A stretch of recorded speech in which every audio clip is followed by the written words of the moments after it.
하나님 나라를 이루어 가시는 것이 아니라 제자들을 부르셔서 함께 하나님 나라를 전파하셨습니다. 12제자를 부르셨는데 특별히 오늘 본문은 4명의 제자들을 먼저 불렀습니다. 오늘 이 사건은 누가복음 5장에도 예수님께서 제자들을 부르시는 장면이 나옵니다. 오늘 마태복음 4장과 누가복음 5장은 서로 다르게 기록했지만 한 사건을 누가복음은 좀 더 자세하게 기록한 것이 본문의 사건입니다. 그러면 이 4명의 제자들이 처음부터 예수님의 제자들이 되었는가? 그렇지 않습니다.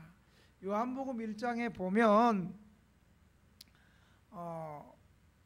이 4명의 사람들은 원래 예수님의 제자가 아니고 특별히 이 4명의 제자들 가운데 안드레와 요한은 세례 요한의 제자였습니다.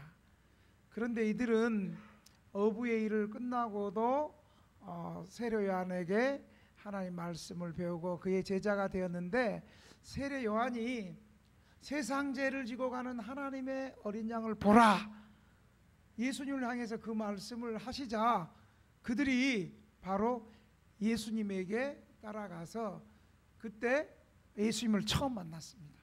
그래서 오랫동안 예수님의 말씀을 듣고 예수님의 제자가 되었는데, 그렇다고 해서 그들이 바로 제자가 된 건 아니에요. 또 말씀을 듣고 자기의 생업인 갈릴리 어부의 일을 하고 있었습니다. 그 후에 예수님께서 갈릴리 해변으로 찾아가셔서 그들을 주님께서 부르셨을 때 그들이 완전히 자기들의 생업인 갈릴리 어부의 일을 버리고 최초의 제자로 헌신한 것입니다. 4제자를 부르신 예수님이 첫 번째로 예수님이 초청하십니다. 예수님이 초청하시는데 19절에 보면 예수님이 이렇게 말씀하십니다. 나를 따라오너라, 내가 너희를 사람을 낚는 어부가 되게 하리라 말씀하셨습니다. 예수님께서 이 어부인 제자들에게 나를 따라오너라, 내가 너희를 사람을 낚는 어부가 되게 하리라 라고 말씀했습니다. 예수님이 이 제자들을 부르는 이 일에 우리가 좀 주목해야 될 일이 있습니다. 그것은 이들이 비록 갈릴리의 비천한 어부였지만 나태하게 놀고 있는 사람을 예수님이 제자로 부른 것이 아니라 분주하게 열심히 일하는 사람을 예수님이 제자로 불렀다는 사실을 기억하시길 바랍니다. 하나님의 부르심이 게으른 자를 배척하는 것은 아니지만 그러한 사람보다는 차라리 열심히 일하는 사람을 우리 예수님이 더욱 찾으신다는 사실을 여러분 믿으시기 바랍니다. 이 12제자 중에 먼저 부른 4명의 제자들은 한결같이 갈릴리의 비천한 가난한 어부들이었습니다. 베드로와 그의 형제 안드레가 그물 던지는 것을 보시고 그들을 부르시고 더 나아가서 야고보와 요한 형제를 예수님께서 불렀어요. 4명의 직업이 공통적으로 어부였어요. 어부. 이들은 모두 갈릴리 바다에서 비천한 어부로 보잘것없는 부류의 직업이었습니다. 부유층의 사람이 아니었습니다. 이처럼 복음은 이 세상에서 업신여기는 사람을 찾아서 가는 것이 복음의 역사입니다. 주님께서 세상에서 잘나지 않고 자랑할 것이 없는 초라한 어부들을 제자로 삼으시기 위해 직접 그들이 일하고 있는 현장으로 예수님이 찾아가셨습니다. 그리고 예수님께서 나를 따라오라, 내가 너희를 사람을 낚는 업으로 너를 쓰시겠다. 사람을 낚는 어부라는 뜻은 사람을 인도하여 주님께 붙이는 것을 의미합니다. 왜요? 인간은 그대로 두면 다 멸망받을 수 없기 때문입니다. 그러나 그런 멸망받을 인생을 주님께서 붙잡아서 예수님께 인도하면 그 멸망받을 인간이 영원한 생명을 얻게 된다는 사실을 믿으시기 바랍니다. 전도자는 이러한 사실을 마음에 깊이 새기고 복음을 전해야 돼요. 저 사람이 비록 보잘것없어도 저 사람이 주님께 인도함을 받고 주님께 접붙임을 받으면 저 사람은 위대한 사람이 된다는 것을 꼭 기억해야 되는 것입니다. 그러한 믿음을 가진 사람이 한 영혼을 사랑할 수 있고 그 한 영혼을 정말 복음의 성과를 얻을 수 있다는 거예요. 여러분, 한 영혼이 왜 중요해요? 우리 예수님은 한 영혼을 천하보다도 바꿀 수 없는 영혼이 바로 한 영혼이에요. 어떤 사람이 큰 사람이냐? 뭐 유명한 사람, 훌륭한 사람 사랑하고 그를 따르는 것은 누구나 할 수 있어요. 진짜 큰 사람, 진짜 훌륭한 사람은 보잘것없는 한 사람이지만 그 사람의 영혼이 주님의 것이고 그 한 영혼을 주님이 찾으신다는 마음을 갖고 한 영혼을 사랑하는 사람이야말로 큰 사람이고 주님께서 기뻐하시는 사람인 줄 믿으시기 바랍니다. 사람이 그리스도의 복음을 믿으면 영생을 얻지만 복음을 믿지 못하면 영원히 멸망받을 수 없는 것을 믿고 우리는 사람들로 하여금 예수님의 복음을 믿도록 그리스도께서 인도하는 것이 정말로 중대한 일이고 가장 급한 일이라는 사실을 여러분 기억하시길 바랍니다. 위대한 전도자들은 다 사람을 그리스도에게로 인도하는 것이 그렇게 중요하고 우선되는 일이고 급한 일인 것을 알았습니다. 예수님께서 이 어부를 비천한 어부를 제자로 삼으셨는데 예수님께서 어부를 제자로 삼으신 이유는 여러분 어부라는 직업은 일평생 그는 고기 잡는 것을 이 일을 하고 다른 일은 하지 않는 거예요. 그러니까 어부는 고기를 잡든지 못 잡든지 많이 잡든지 적게 잡든지 다른 일에 고개를 돌리지 않고 오직 고기 잡는 일에만 전심전력하고 고기 잡는 일에 전문가라는 거예요. 예수님께서 이런 어부를 나를 따라오너라 내가 너희를 사람 잡는 어부가 되게 하리라고 말씀했을 때 그와 같이 전도자는 어떠한 직을 가지지 못하고 복음을 전하는 일에 헌신하고 전력해야 된다는 사실을 여러분 우리 기억하십시다. 만일 이 전도자가 그 한 가지 책임을 다하지 않고 다른 일을 하게 될 때는 그는 사람을 낚는 어부의 자리에서 고기를 낚는 어부로 타락할 것입니다. 사람을 낚는 어부는 하나님 앞에 말할 수 없는 영광스러운 일이 준비되고 있지만 고기를 낚는 어부는 거기에 비하면 비참하기 짝이 없습니다. 사람을 낚는 어부는 생명과 같은 사업을 할 수 있으나 고기를 낚는 어부는 죽음과 같은 일이라고 할 수 있습니다. 두 번째로 내 제자를 부르신 예수님은 예수님께서 나를 따라오너라 내가 너희를 사람을 낚는 어부가 되게 하리라 이 말씀을 하실 때 이 네 제자들은 20절 22절을 보니까 힘있게 주님을 따랐습니다. 예수님께서 나를 따르라 할 때 그들은 고민하거나 주저하거나 머뭇거리지 않고 즉각 순종했다는 거예요. 22절에 보니까 그들이 곧 배와 아버지를 버려두고 예수를 따르니라. 여기서 우리가 기억할 단어가 있어요. 두 단어예요. 곧 그리고 버려두고. 곧이라는 말은 예수님을 따를 때에 결단성을 말하는 거예요.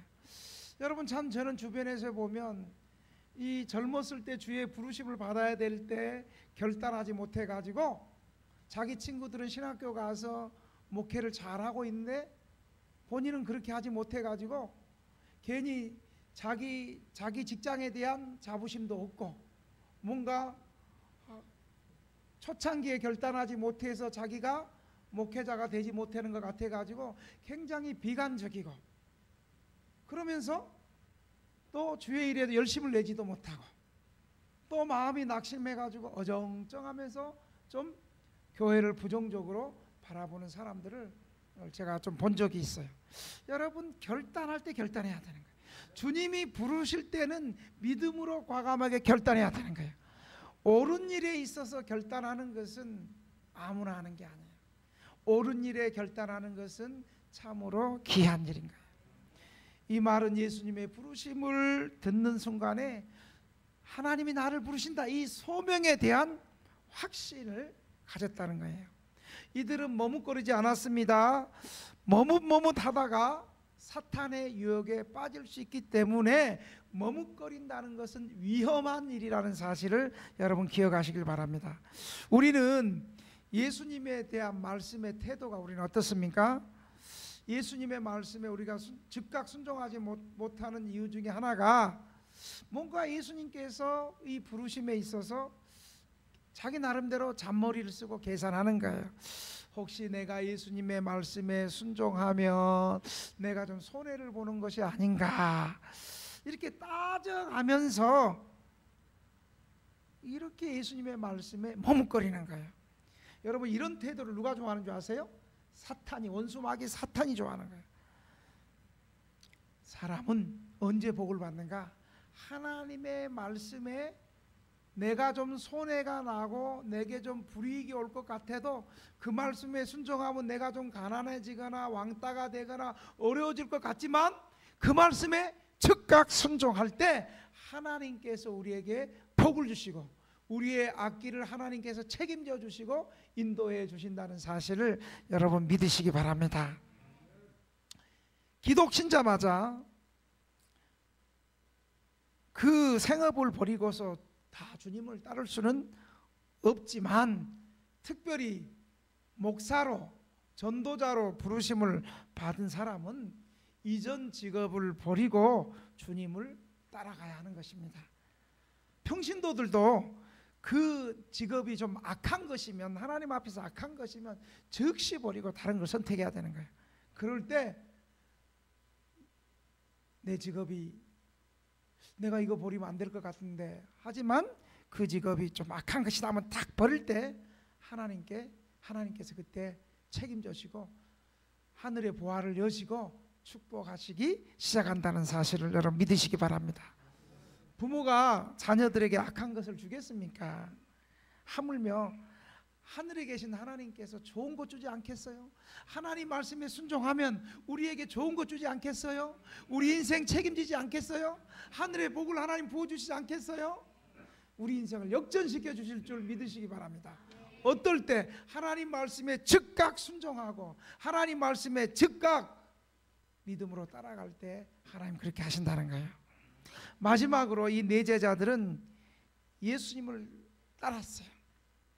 오늘 본문에 보니까 그들이 예수님을 따랐다, 쫓았다, 이 말을 두 번이나 20절에도 하고 22절에도 동일하게 하는 거예요. 그물을 버리고 따랐고 아버지를 버리고 따랐어요. 이것은 그리스도의 사역자, 전도자의 할 일을 가리키는 겁니다. 일반 신자는 자기 육신의 직업을 버리지 않고도 그리스도를 따를 수 있습니다. 그러나 목회자, 전도자, 사역자는 육신의 생업까지 버리고 전적으로 그리스도의 일꾼이 되지 않으면 안 되는 거예요. 제자들의 위대함은 즉시 결단한 것만 위대한 것이 아니라 모든 것을 버려두고 주님을 따랐다는 것이 귀한 결단이라는 사실을 믿으시기 바랍니다. 20절에 그물을 버려두고 예수님을 따르니라. 어부들에게 그물은 뭐예요? 그들의 생계 수단이고 그들의 전 재산입니다. 그런데 그들은 그동안 자신이 의지하고 살아왔던 생계수단을 주님이 부르실 때 미련 없이 버리고 예수님을 따라갔다는 거예요. 자신의 생계수단을 예수님의 부르심에 과감하게 버릴 수 있었던 것은 세상의 직업보다 하나님 나라를 더 큰 보물로 보화로 여겼기 때문입니다. 이처럼 천국을 소유하려는 사람들은 이 세상 것을 버려야 됩니다. 이것은 염세주의를 말하는 것이 아니라 이 땅에서 사는 동안의 신자로서의 삶의 우선순위를 말하는 것입니다. 예수 안 믿는 세상 사람들은 늘 세상의 것이 우선입니다. 주님은 늘 뒷전에 있습니다. 우리 신자들은 어떻게 해야 됩니까? 우리 예수님이 1순위, 세상 일이 2순위. 그런데 예수 믿는 사람들도 아멘 크게 한 사람 빼놓고는 전부 다 세상 일이 1순위, 시간 남은 주님 일이 2순위. 놀다 하도 할 게 없고 시간 많고 그러면 그때 이제 주의 일을 한다 그래. 그게 아닌 거예요. 주님 일이 1순위, 세상 일이 2순위. 아멘을 이렇게 불쌍하게 해도 사실이에요. 마태복음 19장에 보면 한 젊은 부자 청년이 예수님께 나와서 무슨 선한 일을 하면 내가 영생을 얻을 수 있겠습니까? 라고 예수님께 질문을 했어요. 그러자 예수님께서는 네가 생명에 들어가려면 내 모든 계명을 지키라 라고 말씀했어요. 그랬더니 부자 청년이 나 모든 계명을 지켰습니다. 그랬더니 예수님께서는 그 부자 청년의 재물이 많은 것을 보시고 그 재물 가난한 사람을 다 주고 나를 쫓으라 그렇게 했더니 마태복음 19장 22절에 그 청년이 재물이 많음으로 이 말씀을 듣고 근심하며 가니라 이렇게 말씀했어요.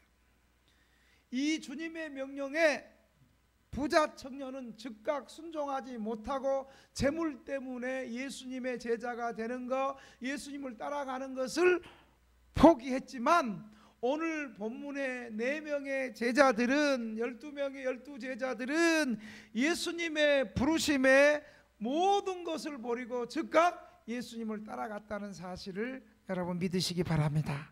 이 제자들은 그들의 생계수단도 그리고 아버지도 버리고 주님을 따랐습니다. 여러분 요즘에 젊은 목회자들 가운데에서도 가정과 교회 가운데 무엇이 우선이냐라고 말하면 주저하지 않고 가정이 우선입니다라고 말하는 사람도 있어요. 그들의 주장은 목회는 평생 하지만 가정에서 자녀를 키울 때 가정이 깨어지면 자녀가 어려움 당하면 안 된다고. 그래서 목회하다가 위임 목사가 되었음에도 불구하고 여러분 위임 목사라는 것은 임시 목사가 아니고 위임 목사라는 것은 그 교회에서 평생 그 교회 교인들하고 결혼해서 영원토록 목회하는 것을 위임 목사라고 그러는 거예요. 그런데도 위임 목사로 위임되었음에도 불구하고 가정에 좀 문제가 생기고 목회하다가 조금 어려움이 생기면 목회를 포기하고 가정일에 우선하는 사람들이 있습니다. 이것은 성경적이 아닙니다. 오늘 본문의 제자들도 주님의 부르심에 그물을 버리고 부모를 버리고 주님을 따랐습니다. 목회를 하다가도 가정에서 자녀 문제로 물질 문제로 어려움 안 당하는 대한민국의 목사들이 몇 프로나 있어요. 한 85% 이상은 다 개척교회 하면서 어려운 교회 하면서 다 목회하면서 언제 자녀들 돌보고 재정이 언제 풍성해서 그렇게 목회하겠어요. 그런데 이런 어려움이 생길 때 목회자가 믿음으로 주님만 바라보고 믿음의 굳게 서서 어려워도 기도하며 끝까지 주님을 따라가면 주님께서 교회도 부흥하게 하시고 자녀들도 지켜주시고 자녀들도 책임져 주신다는 사실을 여러분 믿으시기 바랍니다. 자녀들이 처음에는 아버지를 이해를 못해요. 그런데 아버지가 어려워도 끝까지 목회 신실하게 하는 걸 보면 자녀들이 오히려 아버지 존경하면서 자녀들도 믿음에 굳게 쓴다는 거예요. 죄송하지만 우리 큰딸도 국민학교 5학년 때 저한테 그랬습니다. 죄송합니다. 아빠, 왜 아빠가 수많은 교회들 가운데 하필 일반 목회를 하지 왜 쪽방 목회, 노숙인 목회를 왜 하냐고. 아빠 이해할 수 없다고. 그러면서 이 딸이 5학년 때 막 울면서 막 그렇게 제게 투정을 했어요. 고등학교 2학년이나 중학생 되면 인생에 좀 더 좋은 가치관, 성경적 가치관을 들어서 설명할 수 있고 이해가 되도록 말할 수 있지만 초등학교 5학년에게 무슨 말이 필요하겠어요. 그래서 그 애를 붙잡고 내가 울었어요. 그리고 끝까지 그러나 마나 끝까지 목회했어요. 여러분, 그랬더니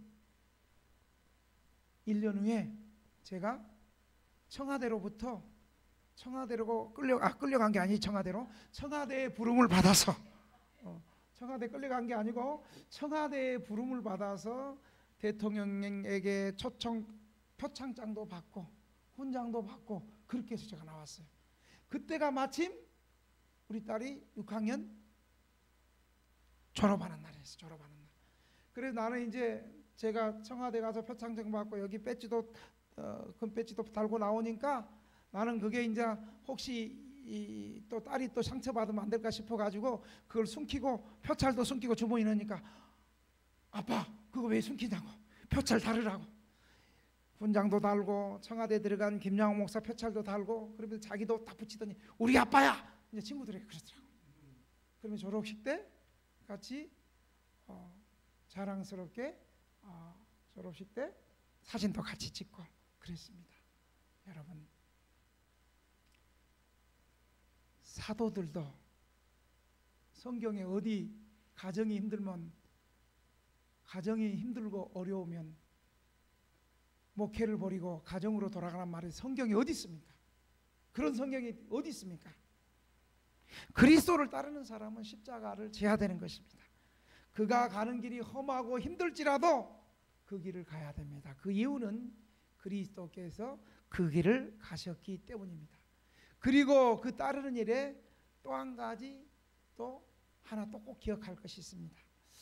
예수님을 따를 때 자기의 계획이나 자기의 생각을 가지고 자기의 방침을 세우고 따라서는 안 된다는 것입니다. 그냥 예수님의 가신 길을 선구자가 걸어가는 그 발자국 한 발자국 한 발자국을 같이 걷고 따르는 것일 뿐입니다. 우리는 그리스도를 따른다고 하면서 때로는 우리 자신의 어리석은 계획, 자기의 생각을 가지고 따릅니다. 그러면서 이거 아니네 하면서 다시 포기하고 오동길을 다시 되돌아가는 것을 볼 수 있습니다. 그것은 예수님을 따르는 자의 모습이 아닙니다. 우리는 그리스도의 말씀을 믿고 믿음으로 주님이 따라간 것을 그대로 돌진해야 될 것입니다. 때로는 그 길이 때로는 험한 길이 될 수도 있고 때로는 그 길이 고난의 길일 수도 있고 때로는 그 길이 우리의 생명을 또 내어내야 될 그런 길이 될 수도 있지만 그 길을 따라갈 때에 주님께서 우리를 책임져 주시고 우리가 궁극적으로 하늘의 상급이 있고 궁극적으로 주님께서 우리의 인생을 책임져 주신다는 사실을 믿으시기 바랍니다.